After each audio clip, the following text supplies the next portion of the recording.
Estamos de regreso ya en su informativo Cuenca en Directo, lo habíamos anunciado, nos acompaña ya, digamos, damos la bienvenida al doctor Andrés Martínez, analista político, para conversar sobre lo que fue este diálogo, un conversatorio, en realidad no fue un debate y la ciudadanía un poquito se confundió al respecto, organizado por el Grupo Comercio. Bienvenido Andrés, un gusto que esté con nosotros y es importante ver qué aportó este diálogo por primera vez juntos los 8 candidatos hacia la presidencia de la República y según su criterio, ¿qué es lo que nos dejó este conversatorio ayer con los candidatos? Bienvenido.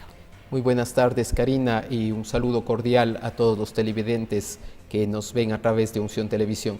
Creo que más allá de el formato mismo de este diálogo, porque efectivamente no fue un debate, ya que por algunos condicionamientos, sobre todo de uno de los candidatos, se pidió que sea un diálogo. Yo creo que siempre es una muy buena oportunidad para todo país y sobre todo dentro de un proceso electoral escuchar las ideas y sobre todo que si bien es cierto no tenían la posibilidad de confrontar, al menos que en un formato obviamente de aproximadamente 2 horas se escuche cada una de las propuestas. ¿Cuáles son los pros y contras? Creo que esos son los pros, pero los contras, lastimosamente, lo que llega a suceder es que en 1 minuto y medio, dependiendo, o en 2 minutos, los candidatos tienen un espacio para hablar de un tema específico. Ser mucho más puntuales. Y lo que termina siendo es más casi similar a un spot de televisión, en el cual muchos de ellos estaban preparados. Hay obviamente profesionales de la comunicación política que hacen coaching político y sabían perfectamente tú vas a tener 1 minuto 30 para exponer tal tema.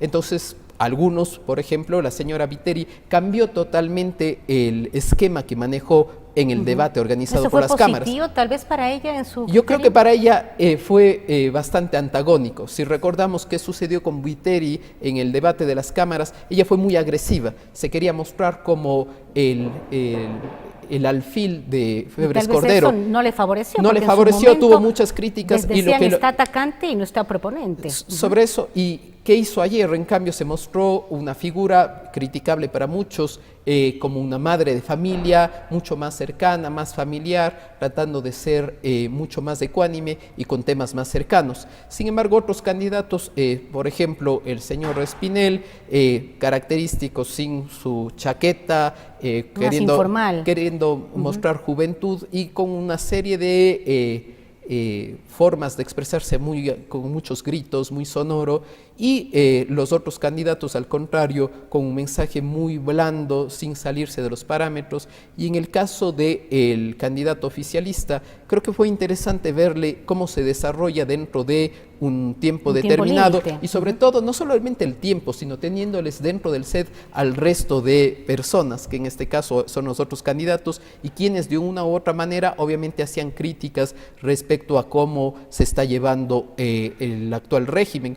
Y él obviamente de una u otra manera, tal vez sea una percepción personal, pero a él se le notaba un poco nervioso, tal vez no fue el formato ideal para él. Tal vez se sentía él contra los otros candidatos que son en realidad oposición. Muchos medios del oficialismo han mencionado que había 7 contra 1 persona. Yo creo que no solamente era 7 contra 1 persona, sino tal vez el formato en sí. Yo creo que los estrategas de campaña de Moreno deben estar arrepentidos de haberle permitido ir a este diálogo, porque si analizamos cuál es el perfil de Moreno, Moreno es un hombre que quiere mostrar serenidad, que es ecuánime, y en 1 minuto 30 él no puede lógicamente expresar el mensaje ese. Y si le notaban, primero al inicio del debate estuvo tenso, se le notó tenso, incluso molesto, algunos temas, como usted señalaba, Karina, extra micrófonos, los temas relacionados con corrupción, a él le molestó mucho y llama la... ¿No pudo salir airoso? ¿No se defendió este tipo de temas? Yo creo que debería... Todos los candidatos lo plantearon. Yo creo que se debería analizar mucho más las palabras, que aunque cortas,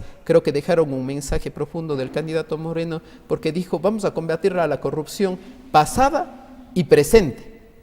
Es decir, está haciendo ya una afirmación que obviamente, al parecer, Él reconoce que hay problemas en la actualidad, lo cual estoy seguro que al interior del buró de su partido se discutirá y no será visto necesariamente con buenos ojos tal afirmación. Si bien dentro de este conversatorio de diálogo no hubo un ganador, digámoslo así, porque no es un debate, pero ¿quién tuvo las propuestas más coherentes, más claras, que podía identificar más, hablo según su criterio como analista también, y que a los televidentes les podría haber dado pues una respuesta a sus preguntas, interrogantes, cuestionamientos? ¿Cuáles son propuestas claras? ¿Qué beneficios se va a dar al país? Yo creo que dado el formato que se utilizó en esta ocasión, va a sonar sorprendente lo que voy a decir, pero el que supo aprovechar mejor los espacios y obviamente ese coaching de dejar solo una idea, de dejar un solo golpe, fue el candidato Bucaram.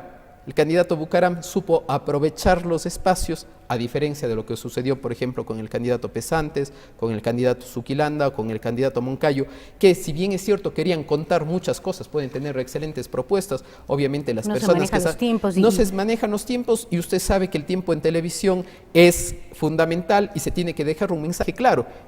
Muchos comunicadores políticos dicen, te deje anclado, es el ancla de un mensaje determinado, y el que hizo el ancla, para bien o para mal, sin ninguna significación de carácter ideológico de apoyo, fue Bucaram. Bucaram atacó el tema de la corrupción, atacó y les dijo por qué no se hacen cosas, le atacó directamente al candidato oficialista y le dijo, son muy buenas las intenciones que usted plantea, ¿por qué no aprovecha el tiempo y lo hace ahora? Y en el caso del candidato Lasso, que creo que es interesante también analizar y mencionar, Lasso, a diferencia de lo que pudo hacer en el debate organizado por las cámaras, en el cual, por la forma de organización del debate, cuando le mencionaban, él tenía oportunidad de réplica, ahora obviamente supo utilizar su tiempo exacto. Protagonismo dentro de ese debate, sí, ¿verdad? Pero acá no, al contrario, utilizó sus tiempos y parecía un spot publicitario. Sabíamos claramente, creo que para los ciudadanos saben que sus mensajes, va dejando siempre su mensaje. 1 millón de empleos en 4 años, vamos a eliminar este impuesto, etc. Ahora, vamos justamente con las propuestas y por cuestión de tiempo quisiera aprovechar todos sus comentarios. Las propuestas son un tanto demagógicas. ¿Qué es lo que reclama la ciudadanía en la calle? Todavía existe un 30% de personas indecisas y dicen, se está ofreciendo lo mismo. Se habla de 1 millón de empleos, se habla también del tema de empleo, de mejorar el empleo, de botar a la basura la ley de comunicación, de desechar también la ley de educación que mencionamos hace rato con el candidato asambleísta. En realidad son temas que se pueden cumplir. El tema de los impuestos, ¿es demagogia política o es algo que sí se podría cumplir para que la ciudadanía pueda conocer? Para que la ciudadanía conozca cómo se hace una campaña se hace en base a las encuestas de opinión precisamente de usted, ciudadano. ¿Qué le preocupa a usted? En meses anteriores se preguntó qué les preocupa a los ciudadanos y lo que le preocupa al ciudadano es la falta de empleo y la carga impositiva.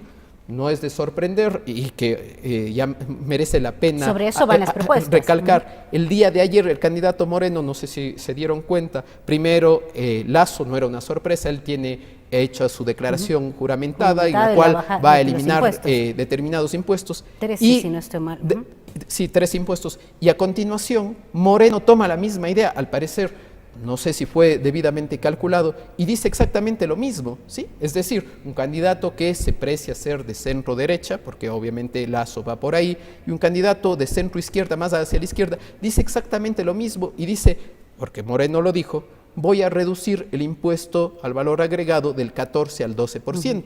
Es decir, la elevación del IVA del 14 al 12%, del 12 al 14% nos molesta a los ecuatorianos y por eso está dentro de agenda. Y el tema del bono también, que él lo resaltó en primera instancia.